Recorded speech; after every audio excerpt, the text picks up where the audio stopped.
राधे राधे। तो ये हमने पहले वाली वीडियो भेजी थी, तो उसमें हमने तीसरे अध्याय का महत्व का ज्ञान लिया था श्री हरि से। और अब हम श्री हरि के तीसरे मुख यानी तीसरे अध्याय का वाचन करने जा रहे हैं, पढ़ने जा रहे हैं। कान्हू जी मुझ पर भी कृपा करें, मुझे भी ज्ञान का, इसमें जो ज्ञान है वो मुझे भी ग्रहित हो, ग्रहण हो, मैं उसको भी लूं, ज्ञान प्राप्ति हो मुझे भी। तो आप सब भी ध्यान से सुनिए। श्री कृष्ण भगवान जी।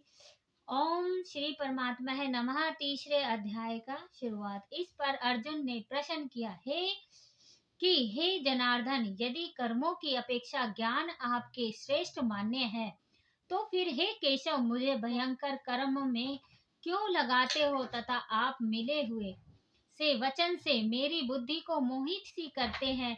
इसलिए उस एक बात को निश्चय करके कहिए कि जिससे मैं कल्याण को प्राप्त हो जाऊं। इस प्रकार अर्जुन के पूछने पर भगवान श्री कृष्ण महाराज बोले, हे निष्पाप अर्जुन, इस लोक में दो प्रकार की निष्ठा मेरे द्वारा पहले कही गई है, ज्ञान योग की, ज्ञान योग से, और योगियों की निष्काम कर्म योग से। परंतु किसी भी मार्ग अनुसार कर्मों को स्वरूप से त्यागने की आवश्यकता नहीं है, क्योंकि मनुष्य न तो कर्मों के न करने से निष्कर्मता को प्राप्त होता है और न कर्मों को त्यागने मात्र से भगवत साक्षात्कार का रूप सिद्ध को प्राप्त होता है, तथा सर्वथा कर्मों का स्वरूप से त्याग हो भी नहीं सकता, क्योंकि कोई भी पुरुष किसी काल में क्षण मात्र भी बिना कर्म किए बगैर नहीं रहता। निस्संदेह सभी पुरुष प्रकृति से उत्पन्न हुए गुणों द्वारा परवेश हुए कर्म करते हैं। इसलिए जो मूढ़ बुद्धि पुरुष कर्म इंद्रियों को हठ से रोक कर इंद्रियों के भोगों को मन से चिंतन करता है, वह मिथ्याचारी अर्थात दंभी कहा जाता है। और हे अर्जुन, जो पुरुष मन से इंद्रियों को वश में करके अनासक्त हुआ कर्म इंद्रियों से कर्म योग का आचरण करता है, वह श्रेष्ठ है। इसलिए तू शास्त्र विधि से नित्य किए हुए सर्व धर्म रूप कर्मों को कर, क्योंकि कर्म न करने की अपेक्षा कर्म करना श्रेष्ठ है, तथा कर्म न करने से तेरा शरीर निर्वाह भी नहीं सिद्ध होगा। हे अर्जुन, बंधन के भय से भी कर्म का त्याग करना योग्य नहीं है, क्योंकि यज्ञ अर्थात विष्णु के निमित्त किए हुए कर्मों के सिवा अन्य कर्म में लगा हुआ ही यह मनुष्य कर्मों द्वारा बांधता है। इसलिए हे अर्जुन, आसक्ति से रहित हुआ उस परमेश्वर की निमित्त कर्म का भली प्रकार आचरण कर। कर्म न करने से तू पाप भी प्राप्त होगा, तुमको प्राप्त भी प्राप्त होगा, सॉरी, कर्म न करने से तू पाप को प्राप्त होगा, क्योंकि प्रजापति ब्रह्मा ने कल्प के आदि में यज्ञ सहित प्रजा को रच कर कहा कि इस यज्ञ द्वारा तुम लोगों विधि को प्राप्त हुआ हो, और यह यज्ञ तुम लोगों को इच्छित कामनाओं के देने वाले होवे, तथा तुम लोग इस यज्ञ द्वारा देवताओं की उन्नति करो और वे देवता लोग तुम लोगों की उन्नति करें। इस प्रकार आप में से कर्तव्य समझ कर उन्नति करते हुए परम कल्याण को प्राप्त होगे, तथा यज्ञ द्वार बढ़ाए हुए देवता लोग तुम्हारे लिए बिना मांगे ही प्रिय भोगों को देंगे।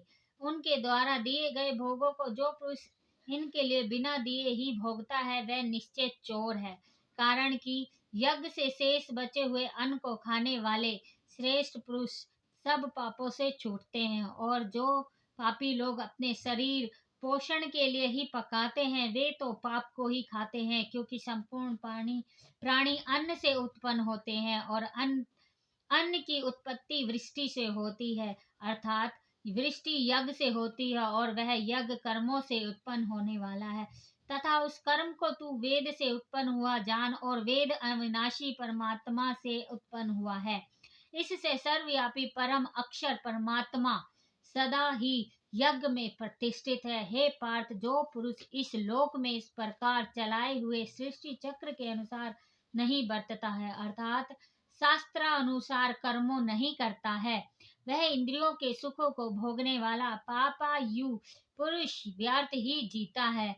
परंतु जो मनुष्य आत्मा ही में प्रीति वाला और आत्मा ही में तृप्त और आत्मा ही में संतुष्ट होवे, उसके लिए कोई कर्तव्य नहीं है, क्योंकि इस संसार में उस पुरुष का किया जाने से भी कोई प्रयोजन नहीं है और न किए जाने से भी कोई प्रयोजन नहीं है, तथा इसका संपूर्ण भूतों में कुछ भी स्वार्थ का संबंध नहीं है, तो भी उसके द्वारा केवल लोक हितार्थ कर्म किए जाते हैं। इससे तू अनासक्त हुआ निरंतर कर्तव्य कर्म का अच्छी प्रकार आचरण कर, क्योंकि अनासक्त पुरुष कर्म करता है और परमात्मा को प्राप्त होता है। इस प्रकार जन कांदी ज्ञानी जन भी आसक्त रहित कर्म द्वारा ही परम सिद्धि को प्राप्त हुए हैं। इसलिए तथा लोक संग्रह को देखता हुआ भी तू कर्म को करने ही योग्य है, क्योंकि श्रेष्ठ पुरुष जो आचरण करता है अन्य पुरुष भी उसके ही अनुसार बरतते हैं। वह पुरुष जो कुछ प्रमाण कर देता है लोग भी उसी के अनुसार बरतते हैं। इसलिए हे अर्जुन, यद्यपि मुझे तीनों लोकों में कुछ भी कर्तव्य नहीं है तथा किंचित भी प्राप्त होने योग्य वस्तु अप्राप्त नहीं है, तो भी मैं कर्म में ही बरतता हूँ, क्योंकि यदि मैं सावधान हुआ कदाचित कर्म में ना बरतूं तो हे अर्जुन, सब प्रकार से मनुष्य मेरे बर्ताव के अनुसार बरतते हैं, अर्थात बरतने लग जाएं, तथा यदि मैं कर्म ना करूं तो ये सब लोग भ्रष्ट हो जाएं और मैं वर्ण संकर का करने वाला हूँ तथा इस सारी प्रजा का हनन करूं तथा मारने वाला बनूं। इसलिए हे भारत, कर्म में आसक्त हुए अज्ञानी जन जैसे कर्म करते हैं वैसे ही अनासक्त हुआ विद्वान भी लोक शिक्षा को चाहता हुआ कर्म करे। ज्ञानी पुरुषों को चाहिए कि कर्मों में आसक्त वाले अज्ञानियों की बुद्धि में भ्रम अर्थात कर्मों में अश्रद्धा उत्पन्न न करे, किंतु स्वयं परमात्मा के स्वरूप में स्थित हुआ और सब कर्मों को अच्छी प्रकार करता हुआ उनसे भी वैसे ही करवावे। हे अर्जुन, वास्तव में संपूर्ण कर्म प्रकृति के गुणों द्वारा किए हुए तो भी अहंकार से मोहित हुए अंतकरण वाले पुरुष में मैं करता हूँ ऐसे मान लेता है। परंतु हे महाभव, गुण विभाग और कर्म विभाग के तत्व को जानने वाले ज्ञानी पुरुष संपूर्ण गुणों में बरतते हैं, ऐसा मानकर नहीं आसक्त होते, और प्रकृति के गुणों से मोहित हुए पुरुष गुण और कर्मों को आसक्त होते हैं। उन अच्छी प्रकार न समझने वाले मूर्खों को अच्छी प्रकार जानने वाले ज्ञानी पुरुष चलायमान न करें। इसलिए हे अर्जुन, तू ध्यानिष्ठ चित्त से संपूर्ण कर्मों को मुझ में समर्पण करके आशा रहित और ममता रहित होकर संताप रहित हुआ युद्ध कर। हे अर्जुन, जो कोई भी मनुष्य दोष बुद्धि से रहित और श्रद्धा से युक्त हुआ सदा ही मेरे इस मत के अनुसार बरतते हैं, वे पुरुष संपूर्ण कर्मों से छूटे हुए हो जाते हैं। और जो दोष दृष्टि वाले मूर्ख लोग इस मेरे मत के अनुसार नहीं बरतते, उन संपूर्ण ज्ञानों में मोहित चित्त वालों को तू कल्याणकार से भ्रष्ट हुआ ही जान, क्योंकि सभी प्राणी प्रकृति को प्राप्त होते हैं, अर्थात अपने स्वभाव से पर वश हुए कर्म करते हैं।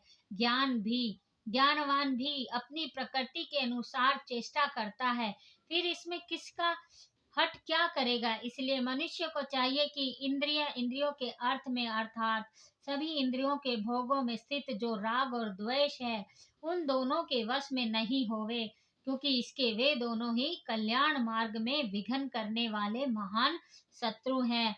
इसलिए उन दोनों को जीत कर सावधान हुआ सर्वधर्म का आचरण करें, क्योंकि अच्छी प्रकार आचरण किए हुए दूसरे के धर्म से गुण रहित भी अपना धर्म अति उत्तम है। अपने धर्मों में मरना भी कल्याण कारक है और दूसरे का धर्म भय को देने वाला है। इस पर अर्जुन ने पूछा कि हे कृष्ण, फिर यह पुरुष बलात् लगाए हुए के सदृश न चाहता हुआ भी किस से प्रेम हुआ पाप का आचरण करता है। इस प्रकार अर्जुन के पूछने पर श्री कृष्ण महाराज बोले कि हे अर्जुन, रजोगुण से उत्पन्न यह काम ही क्रोध है। यही महाअशन अर्थात अग्नि के सदृश भोगों से ना तृप्त होने वाला और बड़ा पापी है। इस विषय में इसको ही तू वैरी जान। जैसे धुएं से अग्नि और मल से दर्पण ढका जाता है तथा जैसे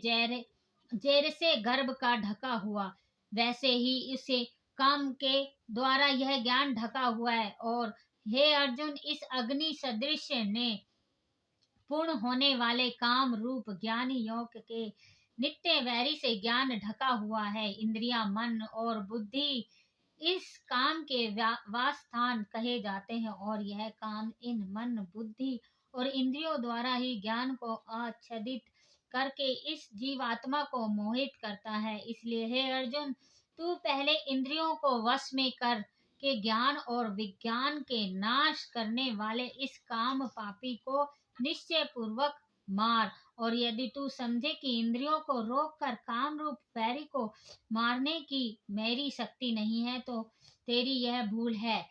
क्योंकि इस शरीर से तो इंद्रियों को पर श्रेष्ठ बलवान और सूक्ष्म कहते हैं, और इंद्रियों से पर मन है, और मन से भी पर बुद्धि है, और जो बुद्धि से भी अत्यंत परे है वह आत्मा है। इस प्रकार बुद्धि से परे अर्थात सूक्ष्म और सब प्रकार बलवान और श्रेष्ठ अपने आत्मा को जानकर और बुद्धि के द्वारा अपने मन को वश में करके महाभाव अपनी शक्तियों को समझकर इस दुर्जय काम रूप शत्रु को मार देता है। इति श्रीमद् भगवत रूपे उपनिषद वह ब्रह्म विधा तथा योग शास्त्री विषयक श्री कृष्ण अर्जुन के संवाद में कर्म योग नामक तीसरा अध्याय समाप्त। इसमें श्री कृष्ण भगवान जी लास्ट में आपने ध्यान से सुना होगा कि उन्होंने ये कहा कि इंद्रियों को जो अपने वश में करता है श्रेष्ठ बलवान और सूक्ष्म कहते हैं, वही जान पाता है। इंद्रियों से परे, इस इंद्रियों से परे मन है, और मन से परे आपकी बुद्धि है, और उस बुद्धि से भी परे आत्मा है, और आत्मा से परे आपका चित्त आनंद परमात्मा है। तो यही है कि आप सारे कर्म को कीजिए, कर्म करते चलिए, लेकिन अच्छे कर्म बनाइए। क्या सही है क्या गलत है, आपकी बुद्धि और आपकी आत्मा हमेशा आपको बोलती है। तो इसी प्रकार श्री कृष्ण की शरण में आके संपूर्ण अपने कर्म को अत्यंत श्रद्धा भाव से निभाते जाइए। राधे कृष्ण, राधे कृष्ण।